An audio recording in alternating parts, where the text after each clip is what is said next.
Whoa, what is that fancy graphic there? Woo! It's fancy.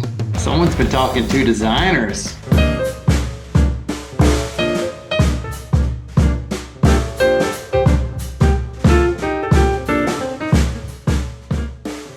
Hey guys, JC Parets here, founder of AllStarCharts.com, and I am joined once again by my main man, Mr. Sean McLaughlin. Shawnee, step right up. My man, how you been? It's been a little while since we've done this. So it's been a little while. I was doing a little day trading this morning.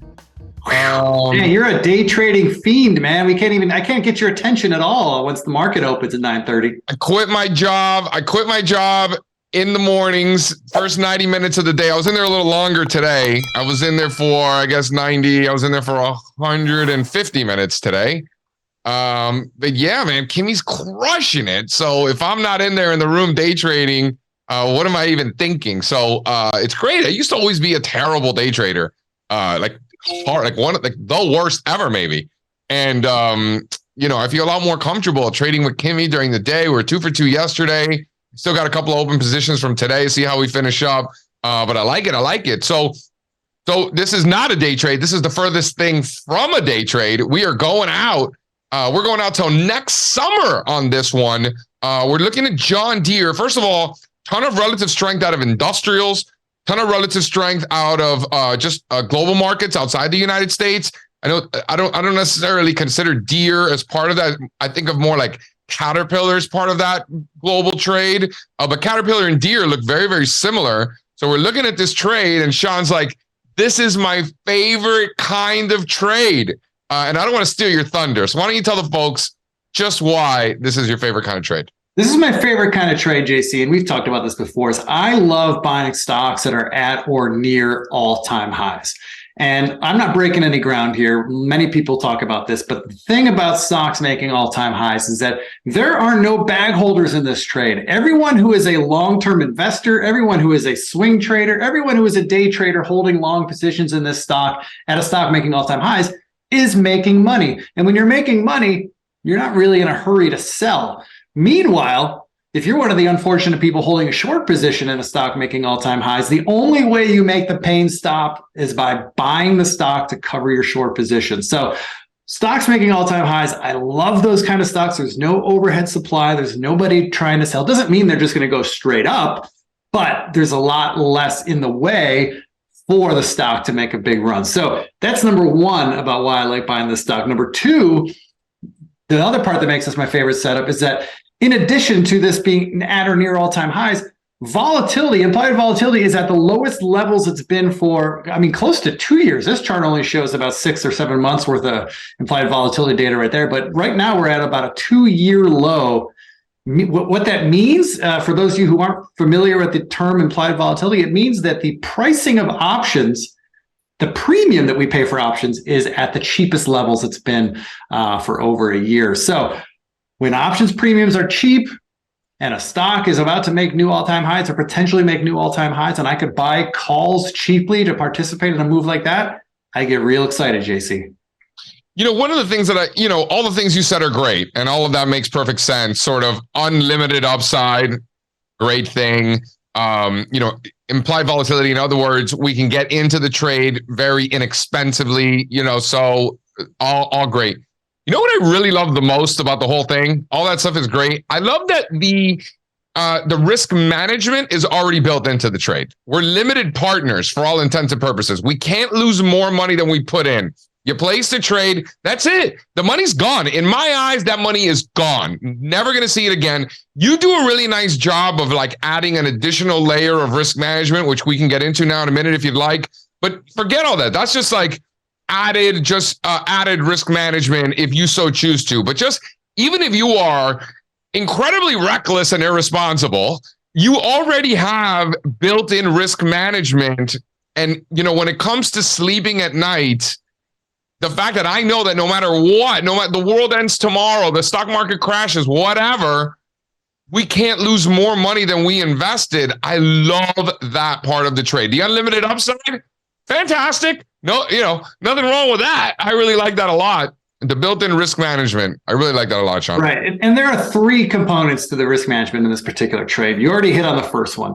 This stock could go to zero tomorrow, and the most we will lose is the premium we pay for these options today. I paid $15.50 for them. You can probably get them a little cheaper now because the stock has come down a little bit with the market. But hey, as long as the market holds and finds a bottom here shortly, which we think it will, I think Deere is going to be one of the leaders coming back up.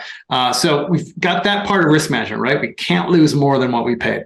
Secondly, we do have a risk management level that we'll pay attention to. In this case, 420 is the level I'm watching. 420 is basically the high right because you're in Colorado. Announcement. Is that why? What's that? You're watching 420 because you're in Colorado? Yeah, well, I'm typecast, I guess. But yeah, 420 is the level we're watching, which not only coincides with the high right before earnings, but also it doesn't show on this chart, but that's kind of where the rising 50-day moving average is kind of coming up, and that's right about where it is right now. So 420 feels like a good level for support to hold. So that's the second piece of the risk management. And the third piece, and we talk about this all the time, JC, when you and I buy long calls, is that I love to sell half of my position if I get an opportunity to do so at half of or at double of what I paid. So in this case, I paid $15.50. If I could sell half of my calls at $31, which is a double, then I've been paid back all of my original risk capital, yet I still have half of the position on at no risk to me whatsoever. And I'll be long until June, no matter what happens. And that could be a really great situation. I love that. So these are the 500 strike calls. So the price of the stock right now, down 2% on the day, just under 430. So these are the 500 calls. If we could sell that for 30 and change, we'll take half off the table, let the rest ride. We're looking at June. This is 6 months out. Long time. I would love to be in a position where we could take half off the table and just let it run for the next 6 months. That would be fantastic. In a worst case scenario, we are dead wrong. The stock goes to zero. We can't lose more than what we paid for the calls. So this gets back to position sizing, right? Mm-hmm. I have to be willing to lose all of that and be okay with it. Like, all right, not a big deal. We lost it. No big deal, because the potential upside is exponentially greater than that risk that we're taking. And that's why we're willing to take that risk. So if you position size accordingly, I feel like every trade always comes down to position sizing, but this one keeps the math easy. The math is very simple. The most you could lose is how much you make. How much can we, is how much you invest. How much can we make? Exponentially greater. I really, really like that a lot. And one thing we didn't even talk about, JC, I didn't talk about it in the blog post or so far right now, but one thing that might help this position along is it's like a Yeti, a rarely seen thing in the forest, but the $500 roll is up there on the horizon. Is that a thing? Is that a thing? The $500 roll? Well, any 100 round number is a thing, but 500 is pretty rare, right? Like most stocks do splits when they start getting into the hundreds and $200. So $500 roll, that could be a thing that could help us along. That could be a big. Dude, when we have options trades with like 2, sometimes 4 legs, and they do a split, oh my God, the math is I just give up. I just call you. I'll be like, Sean, just tell me. Like I hate that. With calls, it'll be a much easier scenario if they do a split for whatever reason. I'm not saying that they're going to split or a special dividend. That one's even worse. Dude, the other day, Taiwan did a special dividend. It was like a $5 dividend and showed the stock was, the ETF was down 15%. Straza thought we were going into World War III because Taiwan was gapping down 15%. I'm like, dude, it's just a special dividend. Relax. Well, because if Taiwan's down 15%, something's going down out there. Well, hey, public service announcements. Since we're talking about dividends, I know there's a lot of people who trade SPY options, SPY. They go ex-dividend tonight. So if you're holding any short calls that are in the money, you may want to pay special attention to that because you might get caught. So look into that before the market closes tonight. All right. So today is Thursday, December the 15th. I am JC Parets. This is Sean McLaughlin, and we are long the Deere DE June 500 strike calls for approximately $15 and change.